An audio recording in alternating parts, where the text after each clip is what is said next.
Základné.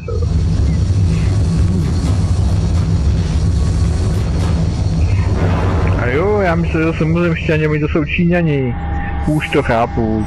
Tady to je všecko. XCOM to je projekt vytvořený celým světem. Jsou zmutovaní Číňani. Pár elitních.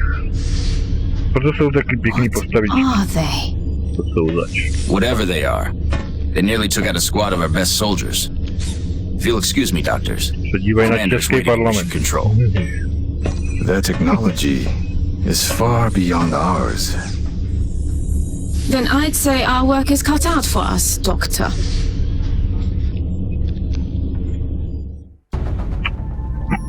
Čas pracovat. Welcome to XCOM HQ, Commander. Hlavní centrum. I'm Central Officer Bradford. My role in this project is twofold: providing tactical support for our field Technická operations podpora. and keeping you briefed on the current situation. Briefing. My efforts should allow you to focus on the bigger issues at hand. Speaking of which, we have a soldier waiting for a promotion in Kasárna the barracks. vojáka, který I'll let you get to it. povýšit.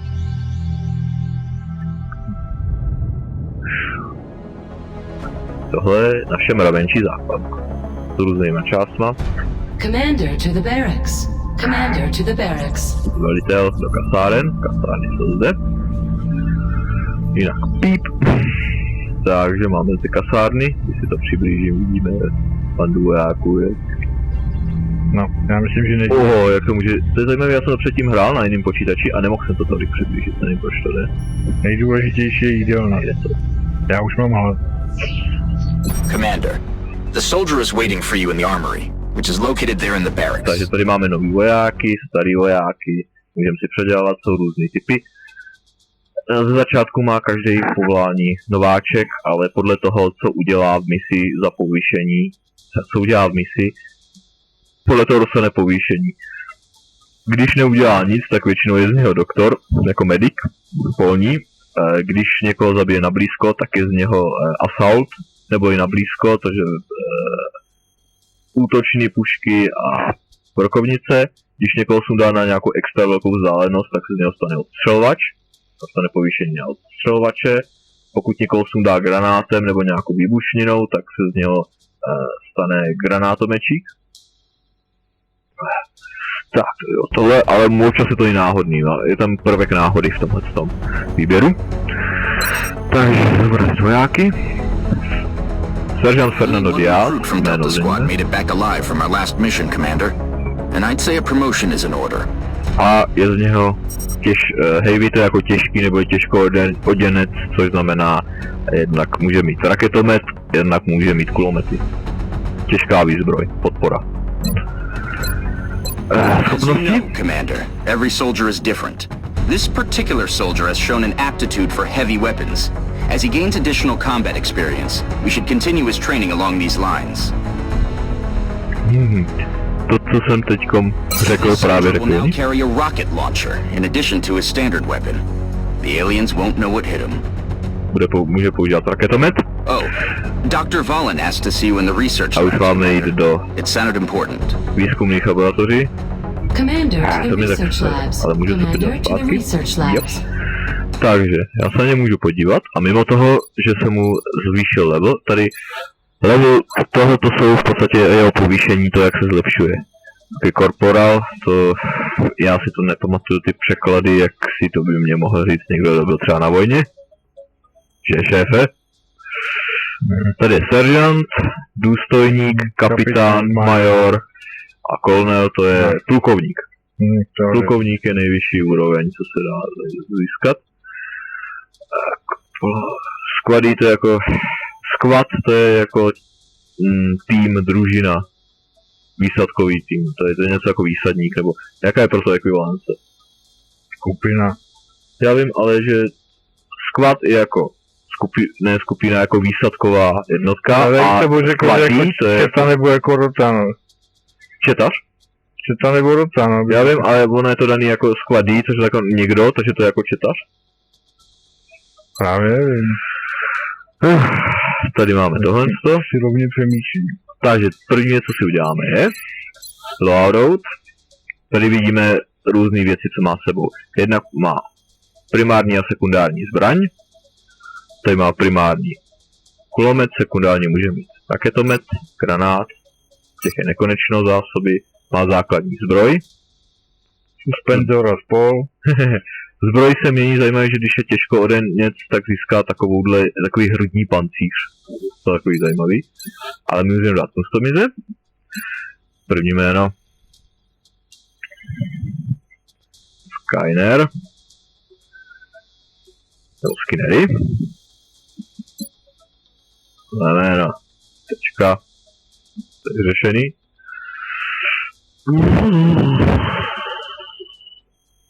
Tohle bych nechal.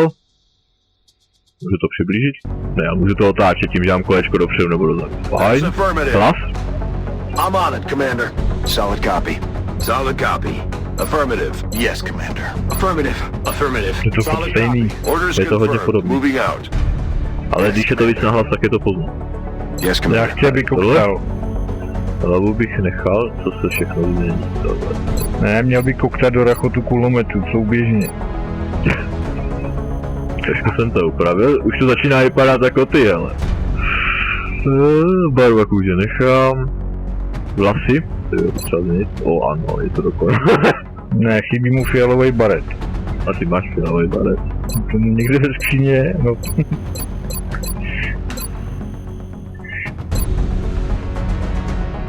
No. Hele, Vlasto. Vlasto, podívej se. Skinnery. Dobrý. Tohle bych nechal. Tam něco lepšího? Ne. Barvu vlasu nechat.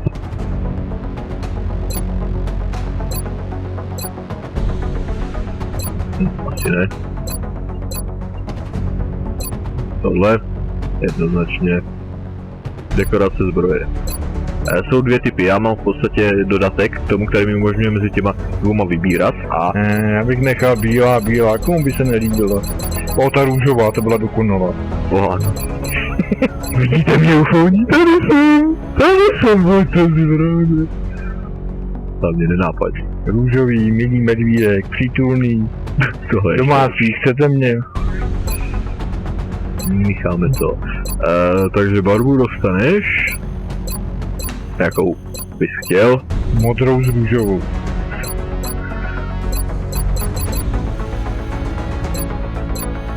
Růžová tak debilní, to nemůžu nechat. Ne, já chci a modrou a růžovou. Na ní trvám.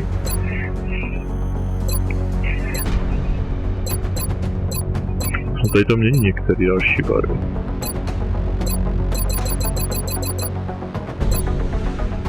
To je zelenou. Ne, to je hnus.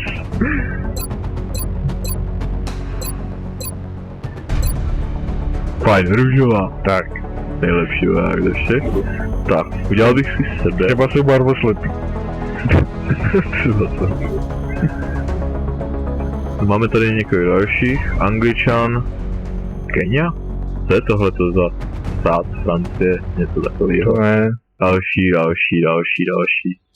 Není to Rakousko? Status aktivní, můžeme se podívat na to, jak vypadají, samozřejmě můžeme změnit let. A co já udělám je, že nejdřív je nechám, mají ruky, což je jako nováček, nejdřív je nechám nalevelovat a podle toho, co dostanou, tak si je buď nechám, nebo se na ně vyseru a budu druhým týmem, tady už máme třídu. Zkus to pojmout slušně, jo. Co přesně? Bez nadávek. Já jsem řekl nadávku. Kde to? Jo, vyserat se na ně. Vyserat. Takže máme vybrat tohle, jinam zatím nejde, postupně se dostaneme dál a ta základna se bude. Kde je ta jídelna? Jídelna byla tam.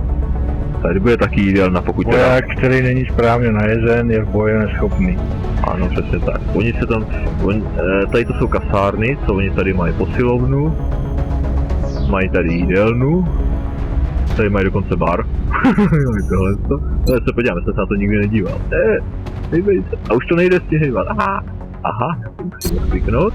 Teď by to mělo jít. Ne, nechci tam jít. Tak se podíváte. Tady jsou osobní místa, jak se tak zdá, kde spí. Běhaj, co je tohle za místo? Taky sami společenský místnosti, tohle někam vede. Tam něco bude. Tady taky něco je. Docela zajímavý design. Co to točit tady? Právě, že ten pohled z kamery je dost nešťastný. Původní XCOM pro DOS byl pohled ze zhora, kde si viděl tu základnu. Tady se zvolili pohled z boku a podle mě to není zase tak špatný. Ne, že by se mi to vyloženě líbilo, já to znám z Vigu, ale Vigas. Zlatý konzvír.